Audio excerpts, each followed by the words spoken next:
الرحمن الرحیم۔ جیسا کہ ابھی اعلان کیا گیا، مرکزی رویت ہلال کمیٹی کرناٹک کی جانب سے مختلف صوبوں میں رویت عام ہونے کی اطلاعات کی بنیاد پر اور اپنے صوبے میں بیدر میں رویت کے عام ہونے کی اطلاع پر الحمدللہ تمام علماء کرام کے اتفاق سے یہ فیصلہ کیا گیا کہ آج شام رات میں تراویح پڑھی جائے گی اور کل بروز اتوار رمضان المبارک کا پہلا روزہ رکھا جائے گا۔ تمام امت مسلمہ کے لیے خصوصاً اور تمام برادران وطن کے لیے عموماً یہ ماہ خیر و برکات کا ذریعہ بنے اور ہم سب کو اپنی عبادتوں کے ذریعے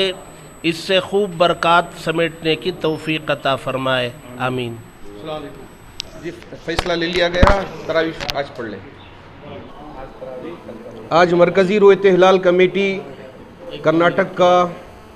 ماہانہ اجلاس منعقد ہوا، جس میں مرکزی رویت ہلال کمیٹی کے ارکان حضرات علماء کرام شریک رہے اور دوسرے احباب بھی اس میں شریک رہے۔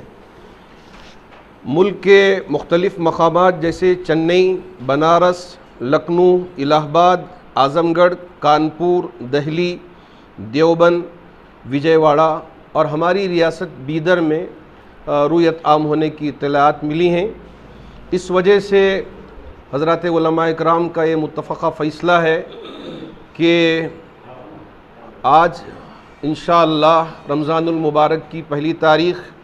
تراویح کا سلسلہ شروع ہوگا اور انشاءاللہ کل رمضان المبارک کا پہلا روزہ ہوگا۔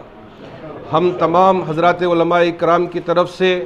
ریاست کرناٹک کی عوام کو، خصوصیت کے ساتھ تمام مسلمانوں کو بہت بہت مبارکباد پیش کرتے ہیں کہ اللہ رب ذوالجلال اس سال ہمیں روزہ بھی رکھنا آسان فرمائے اور مساجد میں نمازوں کا ادا کرنا بھی آسان فرمائے اور اسی طرح تراویح کا پڑھنا بھی آسان فرمائے اور تمام عبادتوں کا کرنا مساجد کے اندر اللہ آسان فرمائے۔